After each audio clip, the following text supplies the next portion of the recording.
Hello everyone, welcome back to my channel. I am today going to give you my views on the presidential debate.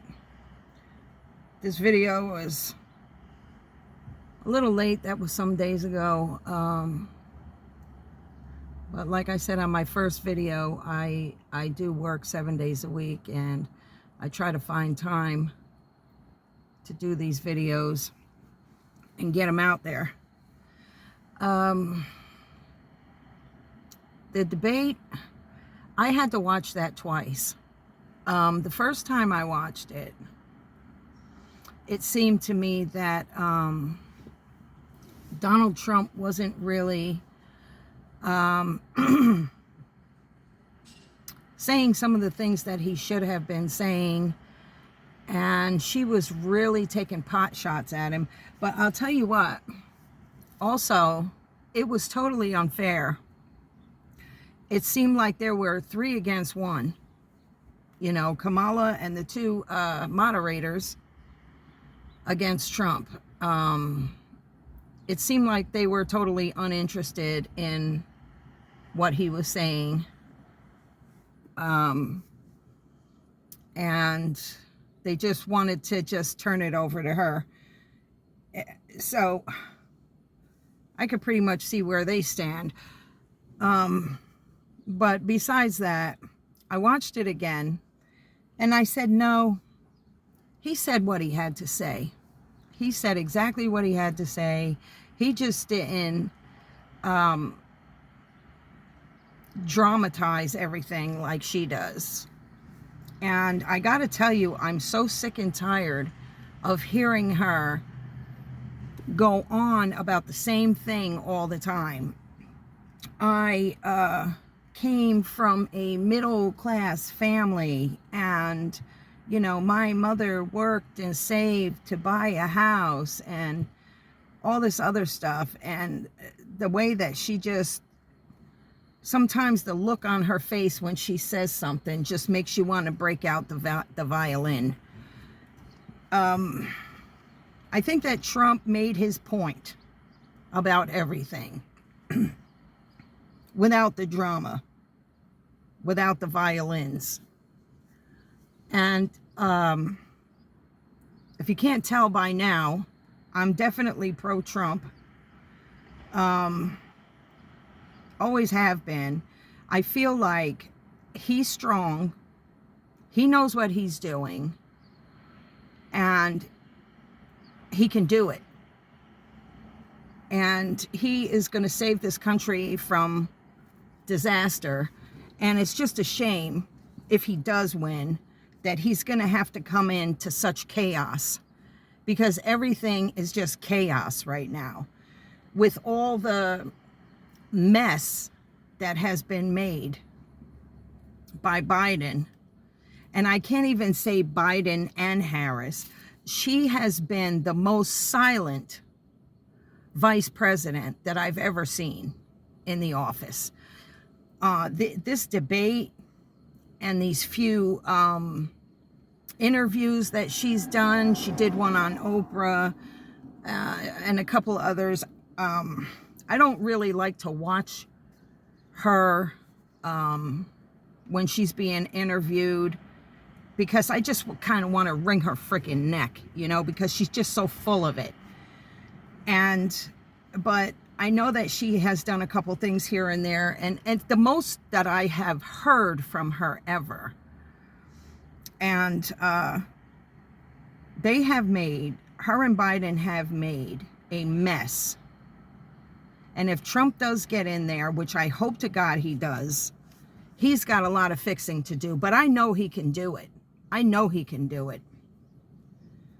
She is constantly saying that I believe that we all have much more in common than our differences, or some crap like that.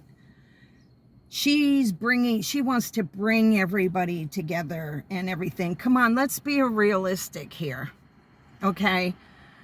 She makes it seem as though we're all going to get together in this country, sit around in a circle, and sing Kumbaya. Not realistic. It's not going to happen. It's never been that way since day one. We have differences. Everybody has differences. And that's what makes us individuals. I mean, can you imagine? Can you really imagine that, what she's trying to say that she wants to do? She brought this together. She brought that together. Something about a war she was talking about. She saved the country billions of dollars, avoiding for her negotiations, avoiding this and that. You didn't save the country anything. If you saved the country something, then we would have something. We wouldn't be in the mess that we're in. If you saved the country some, she saved the money. She may have saved that money because, but she turns around and she is giving it to the undocumented immigrants that she is allowing to plow into this country. She's giving it to them, to house them, to feed them, get them jobs or whatever the case. Because where is the money that she supposedly saved for this country?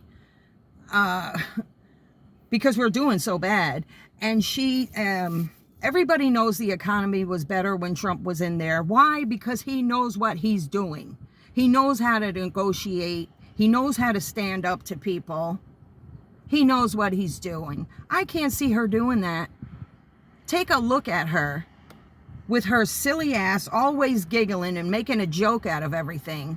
Can you see her standing up and negotiating for this country? I can't. I can't at all. I think that the only thing that most people are concerned about that are going to vote for her is that, you know, she, the Roe v. Wade thing. You know, everybody is concerned about that more than anything else. And, you know, the women's right to choose what she wants to do with her body. I don't even want to give you my views on that. The only thing I'm going to say is Trump already said that he is down for the exceptions of rape and the mother's health being in jeopardy, incest. He's already said he's down for making an exception for that. But to just okay abortion, just, you know, many women actually use abortion as a form of birth control. And I think that's mostly what everyone's concerned about. Losing the right to use abortion as a form of birth control.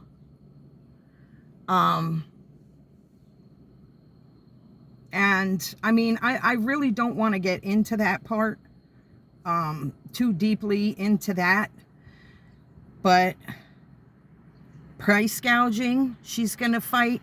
Listen, all of these things that she said that she's going to do if she's elected president could have been done already. I need everybody to just ask yourself one simple question. As long as she has been in there beside Biden, how come she hasn't done these things? She hasn't even started. She doesn't even have that underneath her belt. Well, at least she might be able to say, okay, well, I have, this is what I've done so far to get the ball rolling, this, and that. No, she don't even have that under her belt. She hasn't started anything. And with this price gouging thing, she's talking about major corporations are price gouging. They're not the only ones They are not the only ones. If you go down, if you, her, anybody who is not from the poor areas of the cities, you need to go down and check out the bodegas, and you need to go down and check out these family owned and run grocery stores down around here. You're going to see some real price gouging like you ain't never seen it before. And she's talking about the major corporations. The price gouging that goes on in the lower income neighborhoods, yeah, that's 10 times worse than any major corporation's price gouging. And I can guarantee you that. But nobody talks about that at all. I guess nobody cares. I know she doesn't care, because the only thing she cares about is the middle class. Middle class this, middle class that. And I don't know. I think that everybody needs to do their homework. Don't just I'm gonna vote for her because she's a woman and she's black. The part about being black is questionable, okay? And if she is black, she ain't all the way black. She's barely black. But that's not even the point. Most people, I think, especially the young people that are just being able to vote, like now, just getting registered, I don't think that they know enough about what's going on. I think that they're just getting on this Kamala Harris train, that people are talking them into, oh, she's a woman, she's a black woman, we need a black woman as president. Yeah, okay, maybe so. Maybe so. That would be nice to see. Okay? I'm not going to lie. That would be nice to see. But this chick here, she's not the one. She is not the one. Do your homework. Figure out what's going on. Compare our situation now to where she's already. Just compare the situation to how it was when Trump was in there with the economy and the border control and everything else. Compared to then, from then to how it is now. That's all you got to do. And don't forget to ask yourself that question about all the promises that she's making, about things she's gonna do that she could have done already. She could have at least had in motion already. But she hasn't. And she's not going to. It's all lies. Think about it.